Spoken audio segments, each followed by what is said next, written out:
Hey guys, this is Siddharth a techie buffoon और आज के टेक टॉक्स में वाई द OnePlus 7T या फिर OnePlus 7 Pro is better than the OnePlus 8 और द OnePlus 8 Pro। तो starting right off the bat मैं सबसे पहले एडवांटेजेस बताने वाला हूँ इस चीज़ के। तो सबने नोटिस किया होगा कैसे OnePlus अब प्रीमियम ब्रांड बनता जा रहा है। मैंने उस पर वीडियो भी की है, टॉप राइट कार्ड पे क्लिक कीजिए अगर वो वीडियो देखनी हो तो। हमने जैसे देखा है कि OnePlus अब एक प्रीमियम ब्रांड बनती जा रही है, उसके प्राइसेस बहुत हाई हो चुके हैं। अभी तक इंडियन प्राइसेस ऑफिशियली अनाउंस नहीं हुए हैं, लेकिन अगर हम डॉलर्स में से देखें तो फिर 54,000 एकदम बेस OnePlus 8 के लिए, और फिर अगर OnePlus 8 Pro में जाना तो फिर 68,000। तो सबको पता है कि OnePlus एक टाइम पे एक फ्लैगशिप किलर था जो 20,000 25,000 में स्टार्ट हुआ था, जो OnePlus 1 था, और अब वो इतना 50,000 रुपीज़ के ऊपर पहुंच चुका है। तो वी ऑल नो कि OnePlus 7 Pro जो था, उसका डिज़ाइन, उसके स्पेक्स, सब कुछ उसके बारे में बहुत अच्छा था। आधे से ज़्यादा यूट्यूबर्स के लिए, जो टेक यूट्यूबर्स है बहुत बड़े, उनके लिए वो फोन ऑफ द ईयर था एंड ऑल। OnePlus 7T और OnePlus 7 Pro होने के मैं सबसे पहले एडवांटेजेस बता देता हूँ। तो कोई भी इंडिविजुअल होगा वो अपने फोन से सबसे ज्यादा इंटरेक्शन कोई प्रोसेसर या फिर रैम या फिर स्टोरेज से नहीं करता। सबसे ज्यादा वो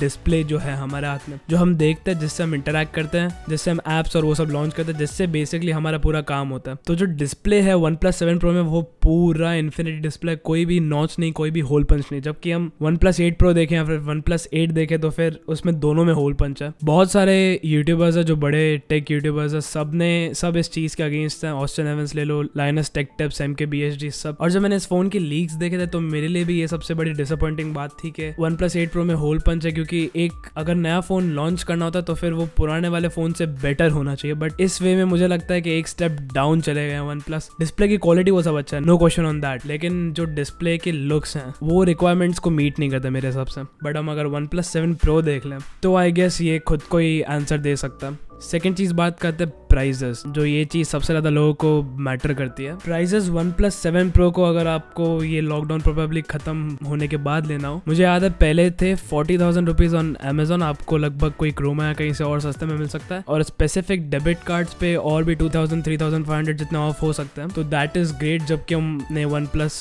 8 Pro की बात कर ली तो फिर स्टार्टिंग ही 54,000 से। जो कलर्स थे मेरे ओपिनियन में OnePlus 7 सीरीज के, वो far better than nebula blue, frosted white and all जो भी थे। जबकि OnePlus 8 में सिर्फ एक ही कलर अच्छा है, वो मेरे हिसाब से इंटरस्टेलर ग्लो, लेकिन वो बहुत ग्लॉसी है तो फिंगरप्रिंट्स बहुत ज़्यादा अट्रैक्ट करता है। जैसे कि MKBHD ने ये पोस्ट किया था, उसके हिसाब से आप देख सकते हो कितने ज़्यादा फिंगरप्रिंट्स है, जो डिज़ाइन के लिए ज़्यादा अच्छा है नहीं। दिखने में अच्छा बट नॉट रियली प्रैक्टिकल। और उससे भी अच्छा अगर हम एडवांटेज की बात करें तो OnePlus 7T की। आपने नोटिस किया कि OnePlus 8 और 8 Pro दोनों में बहुत ज़्यादा ही अग्रेसिव कर्व्ड एजेस है। तो जो आप फ़ोन यूज़ करते हो तो थोड़े बहुत एक्सीडेंटल क्लिक्स हो रहा था, आपका जो पाम होता है, जो हाथ होता है, वो भूल से थोड़े बहुत चीज़ें टच भी कर सकता है। तो वो थोड़ा स्प्लिट मैटर है, 50% लोगों को अच्छा लगता है, 50% लोगों को नहीं। तो पहले OnePlus 7 सीरीज में चॉइसेस थी, अगर कर्व्ड एजेस नहीं चाहिए बट परफॉर्मेंस चाहिए तो दे हैव द OnePlus 7 और 7T, और एजेस चाहिए तो फिर 7 Pro या फिर 7T Pro। बट 8 सीरीज में चॉइसेस बिल्कुल भी नहीं है। दोनों बहुत बड़े फोन्स हैं और दोनों में बहुत अग्रेसिव एजेस हैं। दूसरा एक एडवांटेज के OnePlus 7T और OnePlus 7 Pro, जो भी OnePlus 7 की सीरीज थी, सब में 90 हर्ट्ज का डिस्प्ले था। जबकि OnePlus 8 जो ऑलमोस्ट 15,000 रुपीज़ जितना ज़्यादा में पड़ेगा आपको, उस पर भी 90 हर्ट्ज डिस्प्ले है। ये काइंड ऑफ एडवांटेज नहीं है, बट 15,000 ज़्यादा दे के अगर आप सिस्टम ले रहे हो जिसमें फॉर वन सेम हर्ट्ज का डिस्प्ले है, नॉट इवन 120, वो है OnePlus 8 Pro में, जिसकी बात मैं आगे करने वाला हूँ, तो इतनी अच्छी बात भी नहीं है। और अगर आपको पता है OnePlus 7T में एक डेडिकेटेड मैक्रो और टेलीफोटो भी है, लेकिन OnePlus 8 जो है, प्रो की बात नहीं कर रहा, OnePlus 8 जो है उसमें डेडिकेटेड टेलीफोटो नहीं है, उसमें normal main sensor, ultra wide और मैक्रो है, उसमें टेलीफोटो नहीं है। ये मेरे सबसे मेन एडवांटेजेस था। अगर आपको कोई क्वेश्चन पूछना तो फिर आप कमेंट सेक्शन में पूछ सकते हो। अब आते हैं बात डिसएडवांटेजेस में। तो सबसे पहला डिसएडवांटेज, सब कुछ मैं प्राइजेस सब कुछ साइड में रखता हूँ, तो सबसे पहला डिसएडवांटेज मेरे दिमाग में आता है 120 हर्ट्ज डिस्प्ले जो OnePlus 8 Pro में, वो OnePlus 7 सीरीज में वो आपको नहीं मिलेगा। लेकिन 90 to 120 में इतना डिफरेंस है नहीं। आप ये किसी के यूट्यूब चैनल पे जाके देख सकते हैं, फिर किसी टेक यूट्यूबर है, किसी को पूछ भी सकते हो। इतना डिफरेंस आता जितना 60 to 90 में आता है। 60 to 90 में अगर आप स्विच कर रहे हो तो फिर बहुत बड़ा डिफरेंस आता है। 90 हर्ट्ज पे बहुत ज्यादा स्मूथ हो जाता है, लेकिन 90 से 120 हर्ट्ज जाते तो फिर इतना